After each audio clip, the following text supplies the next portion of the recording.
আপনারা যারা বাজরিগার পাখি পালন করেন তো অনেকেই পাখির একটা কমন সমস্যা দেখতে পান। সেটা হলো পাখিগুলো ঝিমায় গা ফুলিয়ে চুপচাপ বসে থাকে, খাবার খায় না। তো এই সমস্যাটা কেন হয়? বাজরিগার পাখি ঝিমায় কেন? আর পাখি ঝিমালে কি করবেন? এছাড়াও পাখিকে সুস্থ রাখার উপায় কি? এই সমস্তটাই জানতে চলেছেন আজকের এই ভিডিওতে। তো আসুন বিষয়গুলো জেনে নেওয়া যাক। পাখি ঝিমানোর জন্য সবচেয়ে বড় কারণটা হলো আবহাওয়ার পরিবর্তন। এখন যেহেতু বৃষ্টির সময়, বর্ষাকাল, তাই স্বাভাবিকভাবেই পাখি তার শরীরে পালক ফুলিয়ে চুপচাপ বসে থাকতে পারে। এটা পাখিরা নিজে থেকেই করে, আর তাই এতে করে ভয় পাওয়ার কোনো কারণ নেই। একটা পাখি অসুস্থ হলে আপনি নিজে থেকেই বুঝতে পারবেন। আপনি যদি পাখিটাকে ভালোভাবে পর্যবেক্ষণ করেন, যদি তার পুপের দিকে লক্ষ্য করেন, তাহলে নিজেই বুঝতে পেরে যাবেন পাখিটা অসুস্থ কি না। পাখি যদি অসুস্থ হয় তাহলে আপনার পাখির আচরণ অন্যরকম হয়ে যাবে। সে বেশি ওড়াউড়ি করবে না, খাঁচার এক কোণায় গিয়ে বসে থাকবে, খাবার খাবে না। এছাড়াও কোনো পাখি যদি চুনের মতো পুপ করে, গাঢ় সবুজ বর্ণের পটি করে, যদি পাখির পুপ জলের মতো হয়, তাহলে আপনাকে তখনই বুঝতে হবে পাখিটা কোনো রোগে আক্রান্ত হয়েছে। আসলে আপনি যদি পাখিকে একটু ভালোভাবে পর্যবেক্ষণ করেন, তাহলে আপনা থেকে বুঝতে পারবেন পাখিটা অসুস্থ কিনা।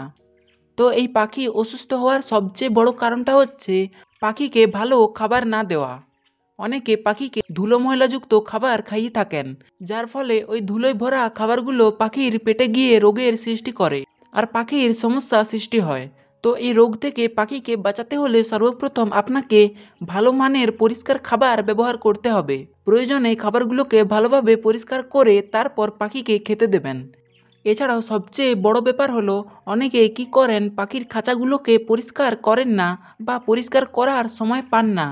তো এই অপরিষ্কারের জন্যই পাখির বিভিন্ন রোগবালাই হয়।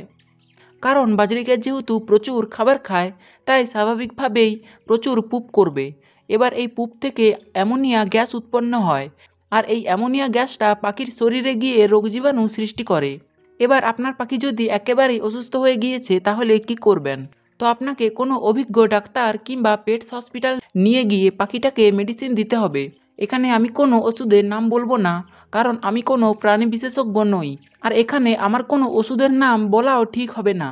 যারা যেটা ব্যবহার করেন তাদের সেটা ব্যবহার করাই ভালো। তবে আমি বলবো পাখিকে মেডিসিন না দেওয়াই ভালো।